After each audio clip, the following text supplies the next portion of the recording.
ആ ഫോൺ എന്താന്ന്? എന്തിനാ? ഞാൻ ഇമ്പോർട്ടന്റ് ആയ ഒരു കാര്യം നോക്കാം. തരാൻ. ഓക്കെ.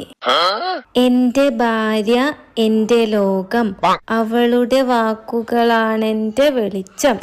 WhatsApp status. നീ ഇതെന്തിനാ എന്റെ വാട്സപ്പിൽ സ്റ്റാറ്റസ് ഇടണേ? നിങ്ങളുടെ വാട്സപ്പിൽ മാത്രല്ല, ഫാമിലി ഗ്രൂപ്പിൽ ഇട്ടിട്ടുണ്ട്. എന്നാ പിടിക്ക്. എന്താണ് ചേട്ടൻ സ്റ്റാറ്റസ് ഇട്ടിട്ടുണ്ടെന്നോ? ഇല്ല, ഞാൻ കണ്ടില്ല. ഫ്രണ്ട്സ് ഗ്രൂപ്പിലും ഫാമിലി ഗ്രൂപ്പിലും ഇട്ടിട്ടുണ്ടോ? എന്റെ ഭാര്യ എന്റെ ലോകം അങ്ങനെയാണോ സ്റ്റാറ്റസ് ഇട്ടേക്കുന്നത്? ഇങ്ങനെ കൊണ്ട് തോറ്റു.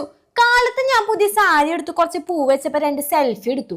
അപ്പൊ തന്നെ അത് എല്ലാവർക്കും അയച്ചു കൊടുത്തോണ്ടിരിക്കുക, എന്റെ ഭാര്യ എന്ന് പറഞ്ഞിട്ട്. എന്ത് ചെയ്യും? എനിക്കാണെങ്കിൽ നാണം വന്നിട്ട് വയ്യ ചേച്ചി. കല്യാണം കഴിഞ്ഞിട്ട് ഇത്ര വർഷമായി, കാലത്തൊട്ട് ഇപ്പൊ എത്ര പേരായിന്നറിയോ വിളിച്ചോണ്ടിരിക്കുന്ന ഇതും ചോദിച്ചിട്ട്. ഇപ്പോഴും ലവ് എന്ന് പറഞ്ഞ് നടക്കുക.